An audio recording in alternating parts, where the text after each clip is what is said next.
Amigos, muy buenos días. Qué gusto siempre contar con su fiel sintonía a través del canal de ustedes, a través del canal de El Pueblo. Iniciamos diálogo abierto en esta mañana ya de viernes 12 de enero, con preocupación, con miedo de que este país se ha ido desgranando, desmoronando, y ver desde muchos años atrás, porque esto no es nuevo, desde muchos años atrás, cómo pésimos gobiernos tuvieron pactos con pandillas, tuvieron pactos con terroristas, tuvieron pactos con la delincuencia organizada, y consecuencia de ello es lo que está viviendo el país, una guerra.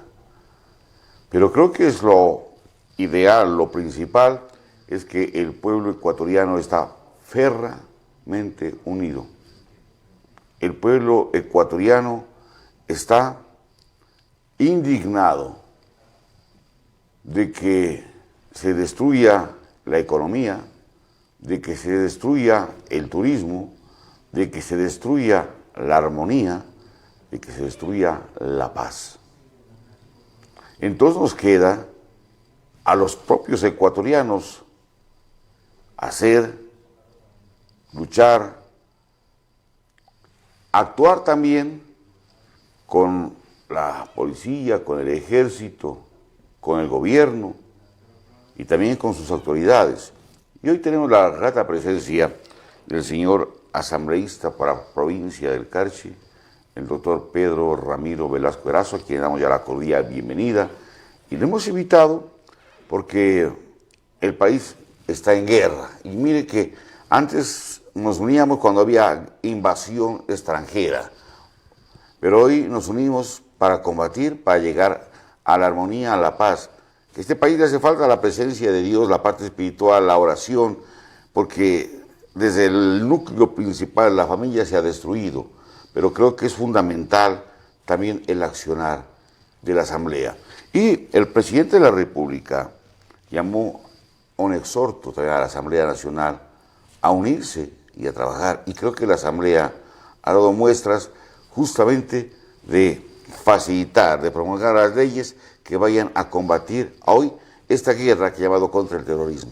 Buenos días, bienvenido. Buenos días, doctor Jorge. Un saludo cordial a nuestra querida provincia del Carchi.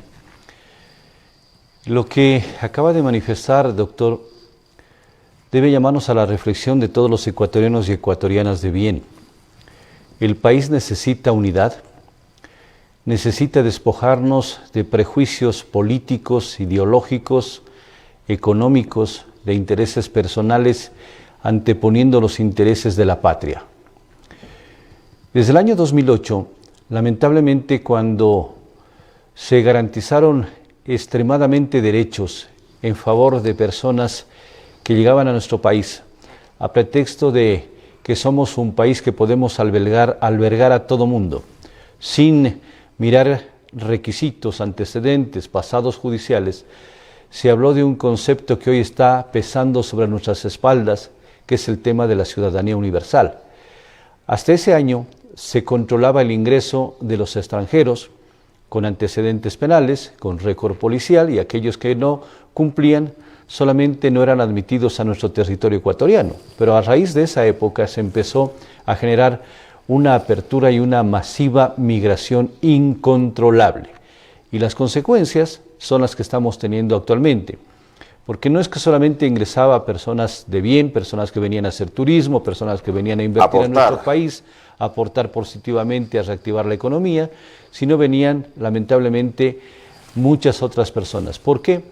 Porque nuestro país a raíz del año 2000 se pensó que iba a tener mejores condiciones por el tema de la dolarización, una moneda fuerte. Se hicieron cambios radicales en la Constitución, el no permitir el tema de la extradición, el tema de la expulsión de la base militar de Manta, que controlaba estratégicamente la ruta del Pacífico, por el tema de envíos de droga hacia Europa, hacia Estados Unidos, hacia Asia. Todos estos aspectos fueron debilitando nuestra seguridad interna, la seguridad soberana del Ecuador, y las consecuencias, vuelvo a insistir, son las que estamos teniendo actualmente. No nos olvidemos, doctor Jorge, que se anunciaron además los famosos acuerdos de paz con organizaciones, entre comillas, pequeñas pandillas, indicando que se les reconocía un estatus de asociaciones y que esos reconocimientos significaba que podían inclusive acceder a facilidades en el sistema financiero, que se les podía dar préstamos, y los consideraban prácticamente solamente como Boy Scouts descarriados. O sea, esas son las consecuencias que no puede olvidarse el país, y hay que decirlas. Y hoy estamos lastimosamente enfrentados ya no a combatir organizaciones delictivas, a pequeñas pandillas, se convirtieron en las grandes organizaciones delincuenciales, que son las que controlan los carteles, que se pelean por el poder en las cárceles, porque desde ahí están dirigiendo el tema del secuestro, de la extorsión, de la vacuna y de las principales rutas y los territorios de distribución de la droga en el territorio ecuatoriano. Es decir, si es que eso no hubiese pasado, no tuviésemos hoy lo que el presidente de la República tuvo que reconocerlo el día lunes con bastante, yo diría, responsabilidad, el declarar el estado de guerra interna, de conflicto interno armado y decir que son organizaciones terroristas, porque no pueden ser calificadas de otra manera. El que se utilice violencia, el que se utilice armamento letal, el que se utilicen tacos de dinamita, granadas, explosivos, coches bombas, eso es terrorismo en cualquier parte del mundo. Y la única forma de enfrentar estas organizaciones narcoterroristas es a través del empleo directo de las Fuerzas Armadas, de la Policía Nacional, de la misma manera con fuerza letal. Y mire que esa situación, lo que usted manifiesta, tiene nombre y apellido. Cuando alguien tildaba a un grupo subversivo de terrorista, decía que no se lo puede tratar, que son grupos beligerantes, que se permitió que ingresen gente de dudosa reputación al país, dando una situación garantista, supuestamente de auparse con los derechos humanos. El país fue viendo de a poco cómo se iba destruyendo la patria. Esto ya tenía, cuando se hizo esta constitución, tenía ya un objetivo, tenía ya un lineamiento, permitir que el país sea un país narcoestado, que prevengan las bandas delincuenciales, las bandas criminales, estos tipos de carteles de la droga, y con total impunidad. Pero otro de los problemas, doctor Pedro Ramiro Velasco, es también cómo se enquistó en la justicia. Y aquí no pasaba absolutamente nada. Cogían, y hemos escuchado ya chats donde decían, aquí no hay problema, dame tantas lucas y aquí te sacamos de la cárcel. Y si entraban a la cárcel tenían prebendas, tenían mejores condiciones que cualquier ser humano que pueda vivir afuera de una cárcel. Entonces, estos delincuentes se burlaban prácticamente de la justicia, del país, y lo que hoy están causando es zozobra, malestar, y lo que más nos preocupa es quitar la paz y la tranquilidad ciudadana. Retomemos nuevamente lo que pasó desde la Constitución del 2008. Pudo haber buenas intenciones, y no descartamos. Pueden haber habido propósitos sanos de quererlo institucionalizar al país, pero fue todo lo contrario. Cuando empezaron a crear un Consejo de Participación Ciudadana y Control Social, que se puso al servicio no del Ecuador, sino de intereses grupales políticos, partidistas. ¿Para qué? Para cooptar las principales instituciones del Ecuador. No nos olvidemos que ahí fue el conflicto y empezó el drama de corrupción tremendo, nombrando a contralores que en vez de controlar a las instituciones, lo que hacían es extorsionar a las autoridades de las instituciones. Pero es que ya había turbas, doctor Pedro Ramiro Velasco. Eso tenía un lineamiento. Cuando se expulsó a los diputados, que se colocó a los diputados de la corrupción, los diputados manteles, ya había un plan ya establecido, lo que se llama prácticamente el Foro de Sao Paulo. Sí, todo esto viene ya con una agenda previamente delineada y aprobada. Y ahí prácticamente empezó la debacle del Ecuador. Permitir que una sola poder, una sola función del Estado, este famoso poder de participación ciudadana, sea el que designe todas las autoridades. Se empezó a tener en esas instituciones a gente de antecedentes nefastos con antecedentes penales. No nos olvidemos que quienes estaban presidiendo estos consejos de participación, un famoso cura, entre comillas, que en vez de practicar y pregonar el bien, la justicia, la paz, la honradez, la transparencia, involucrado en actos de corrupción, involucrados en actos de extorsión y que fue prácticamente a parar a la cárcel. Así nos llevaron lastimosamente a debilitar a nuestras instituciones, llegando a manejar los principales poderes del Estado, gente que hoy son prófugos, que están, por ejemplo, contralores, excontralores en otros países procesados penalmente. ¿Cómo se justifica que un contralor esté en Estados Unidos procesado penalmente y no tenga ningún reparo en decir que para él podía depositar una fianza de 10, de 15 millones de dólares? Es decir, los recursos saqueados de nuestro pobre país fueron lastimosamente hasta en manos de estos gente delincuente. Y así se fue permeando las instituciones, lo que usted acababa de decir hace un momento. Se filtraron en las instituciones de justicia, de fiscalía, en las instituciones del SNAI, en las instituciones que manejan el sistema penitenciario del Ecuador y en las demás instituciones del sistema financiero. Dentro del sistema de la UAFE no hay control del tema de lavado de activos, de enriquecimiento ilícito, es decir, tierra de nadie. Hoy lo que se corresponde nuevamente es volver a reinstitucionarlo al Ecuador, es decir, hacer causa común, y para eso hay que tener la entereza, la seriedad y el compromiso de ecuatorianas y ecuatorianos de decir, ¿es hoy que salvamos al Ecuador o no es nunca? Porque caso contrario, prácticamente estaremos dejando que la delincuencia organizada, que el narcoterrorismo, que las organizaciones criminales impongan su ley, y en este país no lo debemos permitir. Al menos aquí, en nuestra provincia fronteriza, que es bastante permeable, que es bastante índice de riesgo que tenemos, hay que cerrar filas todos, autoridades, gobiernos autónomos descentralizados, ciudadanos comunes y corrientes, la fuerza pública, las Fuerzas Armadas, para que no podamos seguir lamentando lo que lamentablemente está pasando en el interior del país y en otras provincias. Ahora, al país hay que refundarlo prácticamente, hay que reconstruir al país. Y se avecina, no sé si sea plausible que el tiempo, por las circunstancias, por la emergencia, una consulta popular. ¿Usted no cree que se puede, dentro de esa consulta, aportar y decir que se mantenga o que se elimine esta actual constitución y se la ponga la de 1998, que sería una parte fundamental para refundar o para cambiar el país? Yo ratifico lo que hace algún momento dije. Las intenciones pueden haber sido muy sanas, muy nobles, en algunos temas. Y es posible también que una norma, por el rango constitucional que tenga, puede ser reformada, puede ser cambiada, y eso es posible hacerlo, a través, hasta de la Asamblea también, a través de dos mecanismos, que es el tema de la Asamblea o el tema de la consulta popular. Sí, ya se ha anunciado este llamado a que el pueblo se pronuncie, pero aquí tienen que haber preguntas contundentes que cambien esa estructura perversa que lastimosamente tenemos en la actualidad. Por ejemplo, una pregunta importante que debería estar ahí es el tema de la extradición.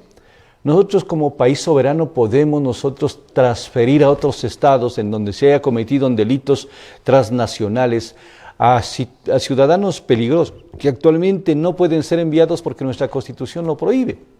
Hasta esos extremos tenemos que tener que seguir con el karma, con la carga de nosotros llevar siempre esa responsabilidad. El tema de extradición es importantísimo.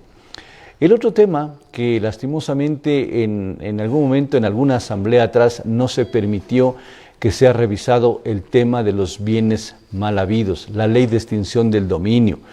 Es que si nosotros le afectamos a las arcas fiscales, a los recursos económicos que están financiando estos grupos narcoterroristas, les golpeamos en su economía, en su bolsillo, les debilitamos prácticamente y se puede hacer un enfrentamiento más frontal, más directo y en igualdad de condiciones por parte del Estado. Es decir, esta es otra reforma importante que debe darse.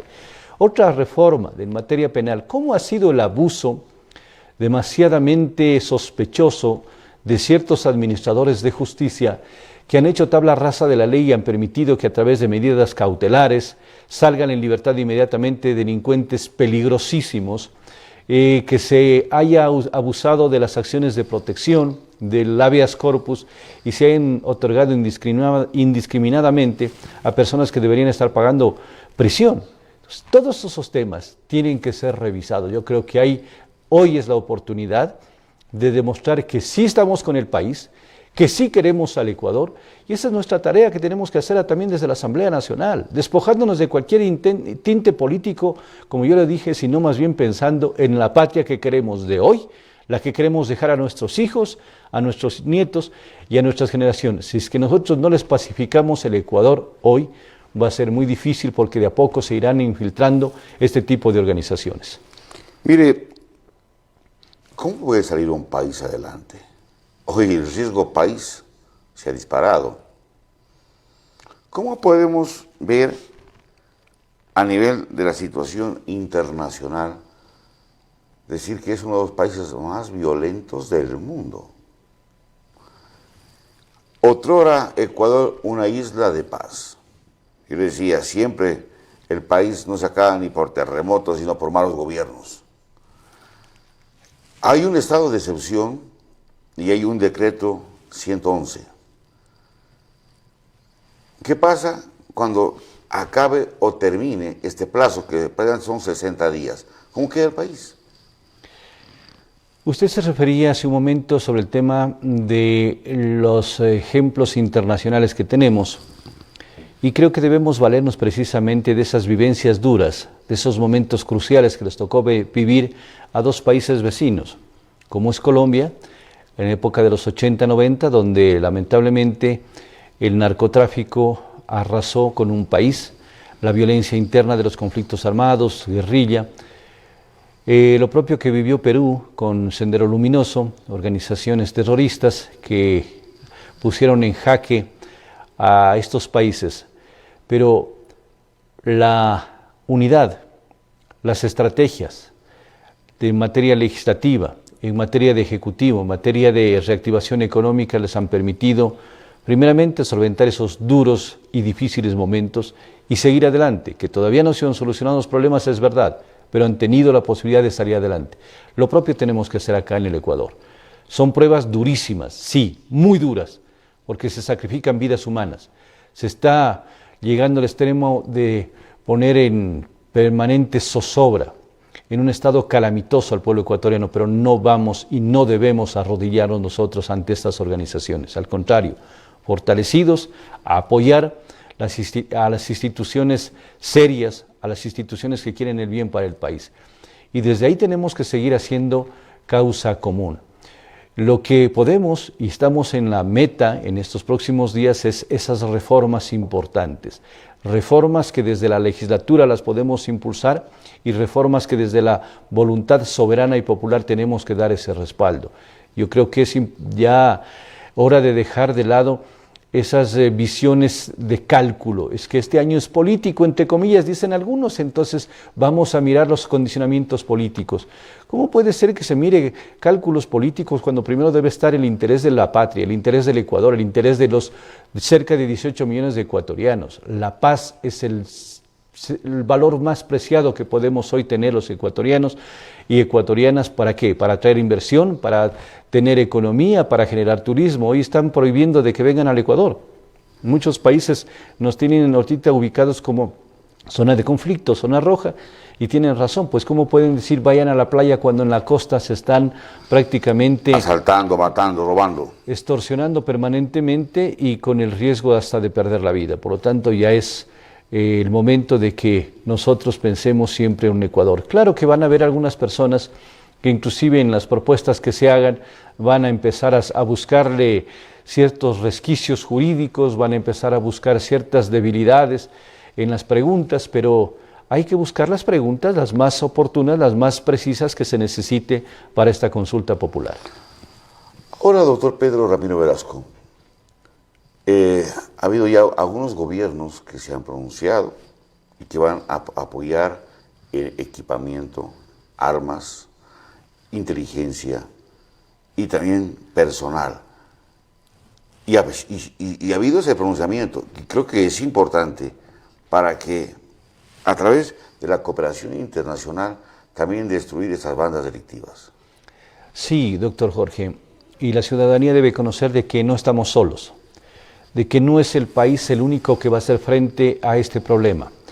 A través de los tratados y convenios internacionales que nuestro país mantiene con diferentes estados, hoy en la mañana escuchaba precisamente el anuncio que hacía el presidente Daniel Noboa, de que ya hay 38 países que ofrecen su contingente.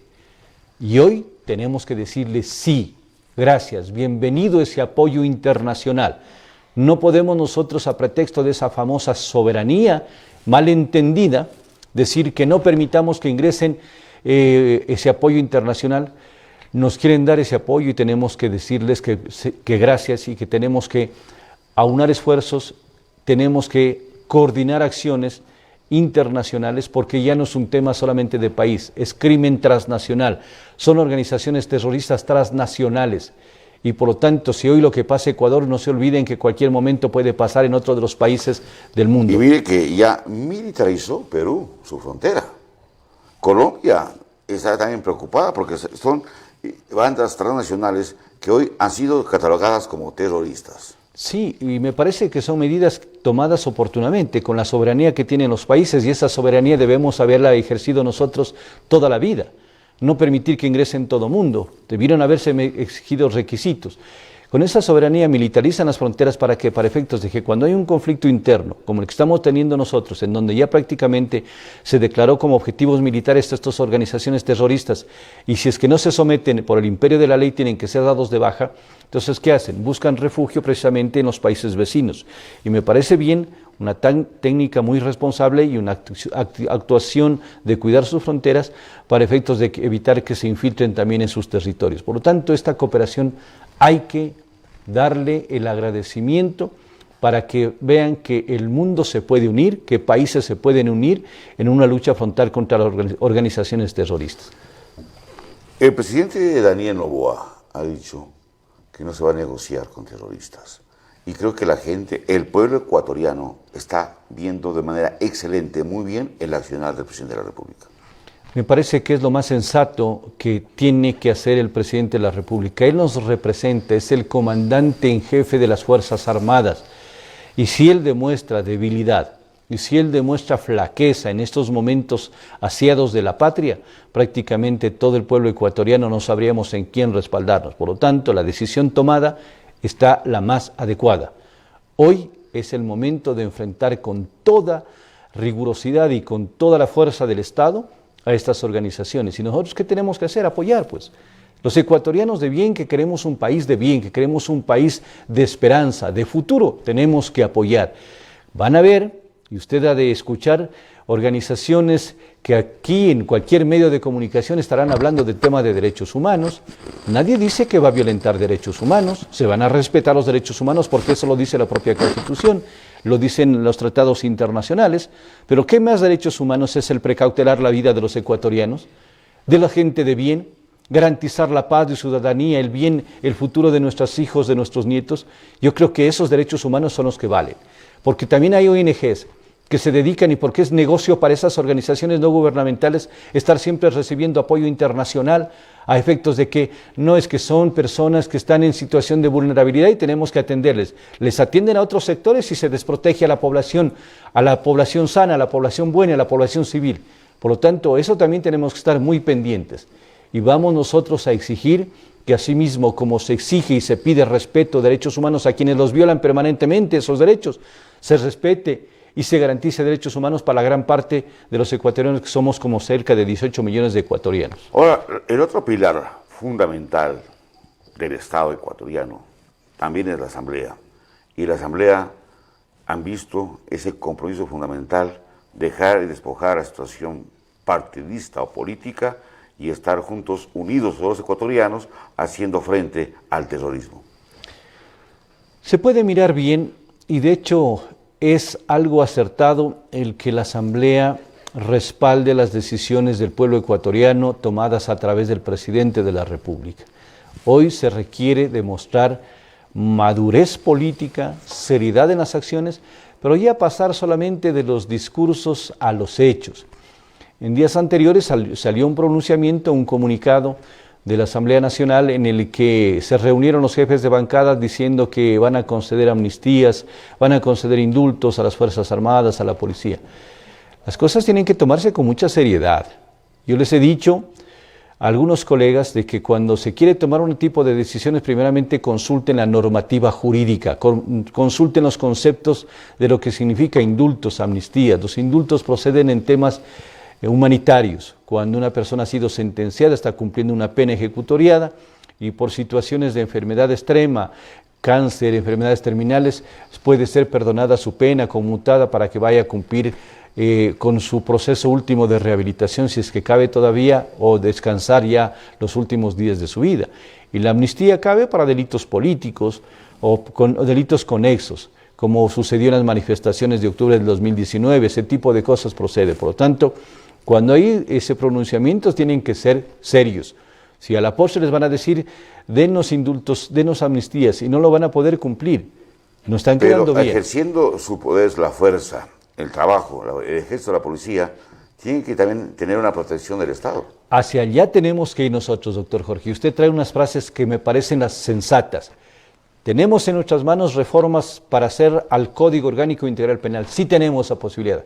Y tenemos que blindar y tenemos que garantizarles que prácticamente no sean sometidos a procesos judiciales que son tortuosos, que son agotadores y que a la postre no se les da ninguna certidumbre a quienes van a actuar en defensa nuestra, que es las Fuerzas Armadas y la Policía. Tenemos que blindarlos, tenemos que protegerlos, para que en el cumplimiento del deber todavía tengamos que tenerlos cumpliendo audiencias, no sabiendo qué puede pasar con su situación legal, si van a ser sancionados, sentenciados. Hoy tenemos las reformas y hay un compromiso de la Asamblea. De los primeros días de marzo, así lo ha mencionado el presidente de la Asamblea, que entramos ya a trabajar en las reformas al Código Orgánico Integral Penal, unas reformas que tienen que ser bastante analizadas, bastante discutidas, pero que tiene que tener la celeridad al mismo tiempo. En base a eso, el país tiene que continuar, seguir justamente su normal desenvolvimiento, desarrollo. La Asamblea Nacional, el día de ayer, también se pronunció ya sobre la ley energética, que es muy importante y que ha tenido una votación formidable, prácticamente de más de 133 votos. Sí, yo formo parte de la Comisión de Desarrollo Económico, Productivo y la Microempresa, y digo que las coincidencias, tal vez la voluntad divina hace que yo esté en las comisiones en donde nos toca prácticamente un trabajo bastante extenso, pero al mismo tiempo satisfactorio, porque debemos demostrar de lo que somos capaces los buenos carchenses y cómo podemos representar dignamente a esta frontera altiva. En los 2 años anteriores en la Comisión de Fiscalización se hizo un trabajo que el país lo conoció, que nosotros no estamos persiguiendo a nadie, sino perseguimos fundamentalmente a la corrupción. Y en esta ocasión estamos desde la otra vereda, desde la Comisión de Desarrollo Económico, creando leyes para dar posibilidades de que el país despegue, de que el país se enrumbe dentro de un tema de análisis económico, productivo, de muchas aristas que necesitamos. La ley aprobada hace pocos días atrás de eficiencia económica y generación de empleo. Esta semana la ley de competitividad energética, que fue aprobada con 131 votos.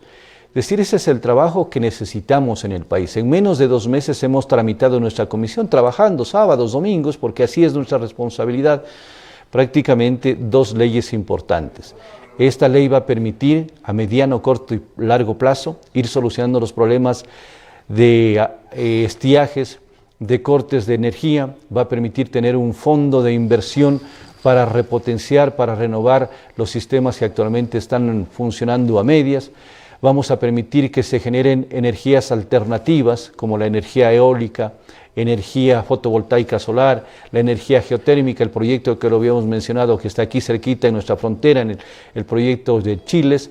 Todos esos proyectos hay que impulsarlos. Ya no podemos seguir dependiendo de las bondades de la naturaleza. Cuando llueve tenemos energía eléctrica y cuando no llueve dejamos de tenerla. Eso no puede pasar. Mal hechas también, pues. Desde luego, doctor, así ha pasado y con corrupción además, que lo hemos denunciado públicamente, centrales hidroeléctricas que con sobreprecios, con endeudamiento para el pueblo ecuatoriano, con fallas técnicas desde el inicio, que no van a ser posibles sus soluciones. Es decir, hoy se debe trabajar como lo estamos haciendo, con seriedad. Y esa es nuestra propuesta, así es que ahí entregamos una segunda ley que es bastante satisfactoria. Mire, dentro de esta ley se hace justicia, que me parece algo importante, con aquellas personas que no pudieron pagar sus deudas de la energía eléctrica durante época de pandemia, lo que les afectó la crisis del terremoto del 2016 a Manabí y Esmeralda. Se les condona el pago de esas deudas, se les condona pagos de intereses a quienes no han podido hacerlo.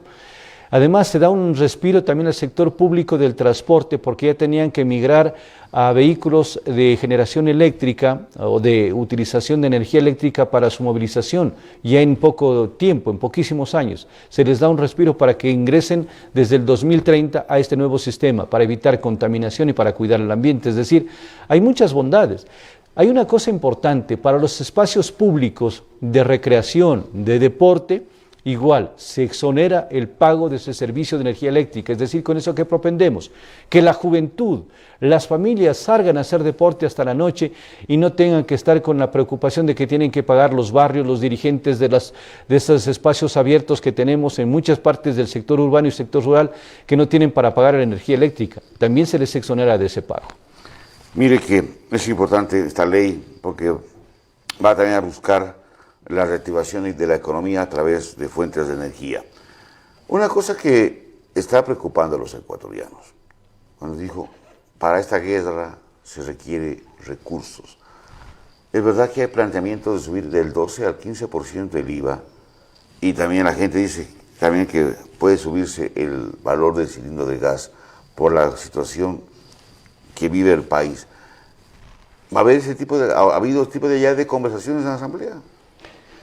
Los ecuatorianos y ecuatorianas tenemos que siempre recibir información oficial. Cuando sean a través de medios oficiales, no a veces de redes sociales que lo que hacen es alarmar a la población ecuatoriana, no podemos nosotros dar credibilidad a ese tipo de comunicaciones. Hoy en la mañana estaba revisando algo sobre el tema de una nueva propuesta que está enviando el presidente de la República. Parece que el día de ayer en la noche llegó a la Asamblea. Estaremos prestos a recibir en los próximos días, a analizar.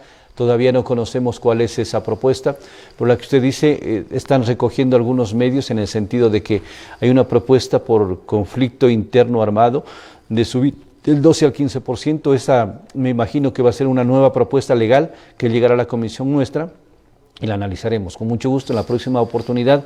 La próxima semana, doctor Jorge, estaremos nosotros gustosos de compartir esta información y analizarla con tranquilidad, con frialdad, porque tampoco se puede a través del rumor dar credibilidad.